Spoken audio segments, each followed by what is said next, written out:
Gênesis 22. O fato de Abraão ser provado significa que todos são provados, até mesmo Deus e foi provado antes de todos, pois Abraão representa Deus, Cristo e o homem de Deus. Para sermos aprovados precisamos ouvir a voz de Deus, mesmo que pareça estranha, além do limite humano, e começarmos a agir. A ordem de Deus sempre virá acompanhada de perdas materiais para ganhar a glória de Deus. Portanto, é uma aparente perda que na verdade é um verdadeiro ganho eterno. Oferecer seu único filho é a pregar o evangelho independente de qualquer recurso material, isto é, do dinheiro. Oferecer Isaac na dimensão divina é a glória da eternidade que Deus teve que deixar para vir a este mundo como salvação e solução. Oferecer Isaac é também a vida de luxo no conforto de nossas casas que temos que deixar para sair pelo mundo pregando o evangelho da cruz. Isaac é também as almas convertidas, transformadas, que oferecemos a Deus pelo evangelho. Morte no sentido espiritual é a transformação, pois quem se converte morre para o mundo.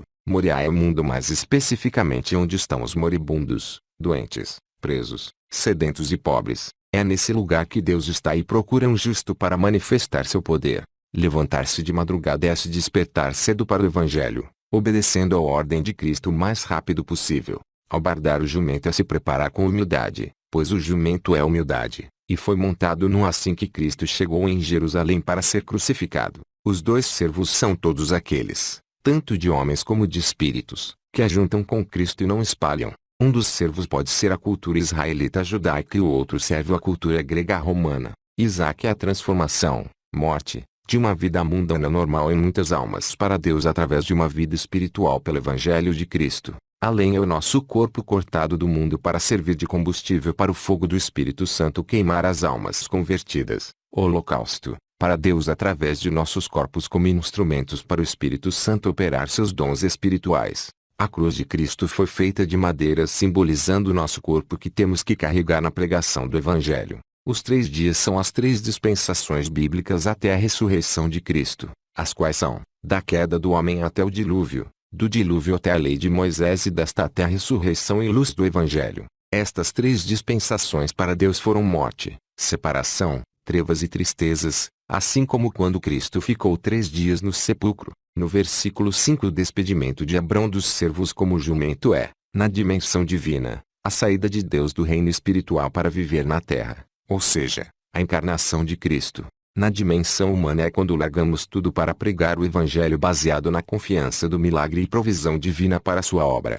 Essa caminhada de Abraão e Isaac até o monte em Moriá é a caminhada de Cristo carregando a cruz até ao Gólgota, que também é a nossa caminhada quando pregamos o evangelho no mesmo nível que Cristo e os apóstolos pregaram e manifestaram o poder de Deus. A verdadeira adoração é ganhar almas pela manifestação dos milagres dos dons do Espírito Santo. A lenha sobre os ombros de Isaac é o nosso corpo que se torna instrumento para o Espírito Santo operar os seus sinais, sendo Isaac também o poder do Espírito Santo. O fogo é o operar do Espírito Santo e o cutelo é a palavra de Deus que ao ser entendida mata a natureza humana para criar um homem divino. A pergunta de Isaac a Abrão é a clássica pergunta que alguém faz quando ouve que para sair para fazer a obra de Deus não pode levar dinheiro ou outros recursos materiais de reserva. Como sobreviveremos? A resposta está nesta passagem bíblica. O justo viverá da fé. Fé que Deus é poderoso para não deixar o seu justo morrer. A necessidade de pregar o evangelho é tão urgente que nada pode impedir ou servir de desculpa, até mesmo a falta de recursos ou dinheiro. MT 10:9-10. A resposta de Abrão fala da providência de Deus. O que Deus faz não tem limites, mas o poder do dinheiro é limitado. Muitos fazem da obra de Deus um negócio lucrativo, pois confiam na varinha mágica do dinheiro para realizar as coisas, mas não confiam no poder do Espírito Santo, pois não o conhecem. Imaginam que Deus que providencia o dinheiro para eles, mas com Deus não há intermediários materiais, pois Ele é Espírito e dá o Espírito Santo e seus dons. Satanás que dá dinheiro e afasta as pessoas dos dons do Espírito Santo que desmascaram os falsos profetas, sabedoria, profecias, revelações, discernimento de espíritos, línguas estranhas e etc. O cordeiro que Deus providenciaria para o holocausto representa tudo aquilo que o dinheiro não pode fazer. Milagres para converter as almas do amor e dependência do dinheiro para o amor e dependência do poder de Deus. Por isso que por não conhecerem o poder e a graça dos dons espirituais acham impossível pregar ou fazer a obra de Deus do jeito que Cristo ensinou na Bíblia, mas acreditam e querem fazer a obra do jeito que os pastores ensinam, obra que não passa de material de ferro e tijolo. Ai de vós, escribas e fariseus, hipócritas, pois que percorreis o mar e a terra para fazer um prosélito, e, depois de o terdes feito, o fazeis filho do inferno 2 vezes mais do que vós. MT 23:15. No versículo 9, Abrão preparou o cenário para que o holocausto fosse realizado. Assim também Deus preparou o holocausto da ressurreição de Cristo. Edificar o altar é fazer Cristo nascer e viver nesse mundo, pois Cristo é o altar. Pôr em ordem a lenha é ordenar a sua lei aos seus discípulos e prepará-los para a missão futura. Amarrar Isaque é pregar Cristo na cruz, como também nos deixar presos a este corpo físico para que possamos crucificar o nosso eu pela palavra. Deitar Isaque em cima do altar é entregar Cristo aos escárnios dos soldados. Estender a mão é a profecia da morte de Cristo, e pegar no cutelo para imolar é o último suspiro de Cristo ao dizer: está consumado. O brado do anjo para não tocar no rapaz é a vitória de Cristo sobre a morte, pois está escrito que o teu santo não verá corrupção. Um dos maiores exemplos de holocaustos verdadeiros ou reais sem alegorias foi o batismo com o Espírito Santo dos crentes no dia de Pentecoste, além de outros milagres descritos na Bíblia, e principalmente os milagres de mesma proporção que devem acontecer hoje no meio dos que creem. O verdadeiro holocausto é tudo aquilo que é divino e, portanto, é capaz de converter o ser humano. Converter é fazer crer, provar a existência. O carneiro preso pelos chifres entre os arbustos é Cristo que nos substituiu para não sermos condenados. Deus só enviou Cristo porque viu que estávamos dispostos a morrer por ele pela pregação do Evangelho. Se morrermos por causa do Evangelho ganharemos a vida eterna, mas se negarmos a Cristo por medo de prejuízos materiais, a perderemos depois desta vida. O carneiro é a recompensa que receberemos milagrosamente de Deus se entregarmos as nossas vidas em suas mãos para fazer a sua sublime vontade. O carneiro é Cristo, nossa recompensa. Quem tem Cristo tem tudo na hora e na medida certa. O monte em Moriá ficou conhecido como o monte da provisão. Este monte é Cristo ou o Evangelho que providencia o que o poder material, riquezas injustas, não pode oferecer.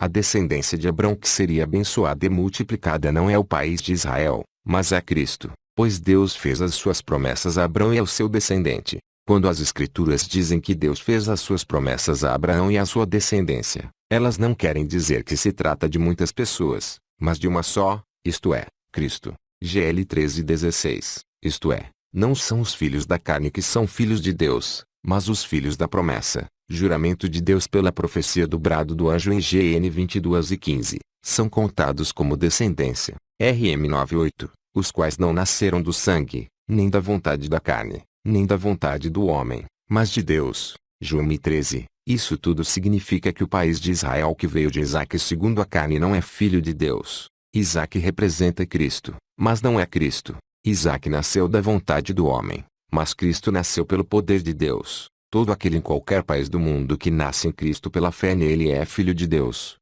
Portanto diz que todas as nações da terra serão benditas na descendência, pois só é bendito quem é filho de Deus. Quem acredita que Jesus é o Messias, nasceu de Deus, e quem ama aquele que gerou, ama também aquele que por este foi gerado. 1 João 5:1. Sendo de novo gerados, não de semente corruptível, mas de incorruptível, pela palavra de Deus, viva, e que permanece para sempre. 1 Pimai 23. O primeiro brado do anjo tem a ver com o Velho Testamento e as profecias da ressurreição de Cristo.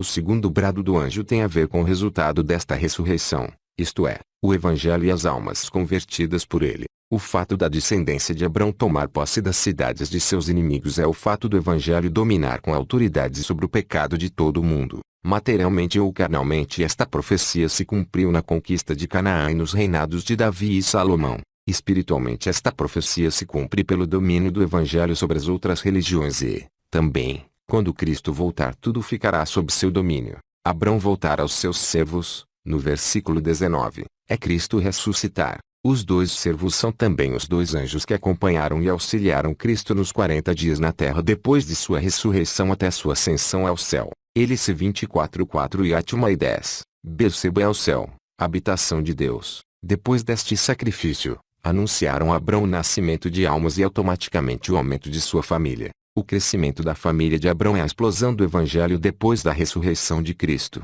Assim como Abrão ficou informado dessa multiplicação, assim também Cristo ficou sabendo de sua posteridade, ou o resultado de seu sacrifício, por ter subido aos céus e estar à destra de Deus intercedendo pela sua igreja. Todavia, ao Senhor agradou moê-lo, fazendo-o enfermar, Quando a sua alma se puser por expiação do pecado, verá a sua posteridade, prolongará os seus dias, e o bom prazer do Senhor prosperará na sua mão. Isso 53:10. Ele verá o fruto do trabalho da sua alma, e ficará satisfeito, com o seu conhecimento. Meu servo, o justo, justificará muitos, porque as iniquidades deles levará sobre si. Isso 53:11. Por isso lhe darei a parte de muitos, e com os poderosos repartirá ele o despojo, porquanto derramou a sua alma na morte, e foi contado com os transgressores. Mas ele levou sobre si o pecado de muitos, e intercedeu pelos transgressores. Isso 53:12.